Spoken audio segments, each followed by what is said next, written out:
घरकुल लाभार्थ्याची अडवणूक केल्याचा आरोप गणोरी ग्रामपंचायतीवर सध्या करण्यात आलेला आहे। बाभळगाव तालुक्यातील गणोरी ग्रामपंचायतीचा कारभार सध्या चांगलाच चर्चेत आला असून गरिबांच्या हक्काच्या घरकुलासाठी पालकमंत्र्यांचे पत्र असूनही लाभार्थ्याची अडवणूक केली जात असल्याचा धक्कादायक प्रकार समोर आला आहे। एकीकडे सामान्य ग्रामस्थांची कामे रखडलेली असताना दुसरीकडे खासगी लेआउट मालकाशी संगनमत करून नियमबाह्य कामे जोरात सुरू असल्याची चर्चा गावात रंगली आहे। मिळालेल्या माहितीनुसार गणोरी येथील रहिवासी शेख जाबीर यांचे घरकुल मंजूर झालेले आहे। आपल्या हक्काच्या घरासाठी त्यांनी राज्याचे जलसंधारण मंत्री तथा जिल्ह्याचे पालकमंत्री संजय राठोड यांचे शिफारस पत्रही आणले आहेत।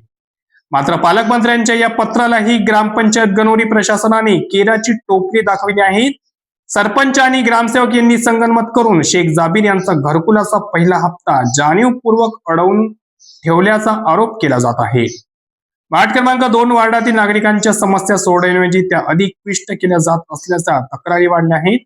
शेख जाबीर यांचे घरकुल रखडलेले असताना दुसऱ्या बाजूला गावात नव्याने राहायला आलेल्या व्यक्तींना आणि नदीच्या पुलाजवळील लाभार्थ्यांना तातडीने घरकुली दिली जात आहेत। मग पालकमंत्र्यांचे पत्र असूनही जाबीर शेखवरच हा अन्याय का, असा संतप्त सवाल विचारला जात आहे। गणोरी ग्रामपंचायतीमध्ये 2017 पासून म्हणजेच गेल्या 7 ते 8 वर्षापासून सचिन वाघ हे एकच ग्रामसेवक कार्यरत आहे। एकाच ठिकाणी इतका प्रदीर्घ काळ मुक्काम असल्याने त्यांचे स्थानिक राजकारण्यांशी आर्थिक हितसंबंध जोपासले गेल्याची चर्चा आहे। सध्या गावाच्या सरपंच महिला असून सर्व कारभार त्यांचे पती सांभाळत असल्याचे दिसते। विशेष म्हणजे सरपंच पती स्वतः कंत्राटदार असून ग्रामसेवकांच्या मदतीने गावातील बांधकामाची कामे स्वतःच लाटत असल्याचा आरोप ग्रामस्थांनी केला आहे।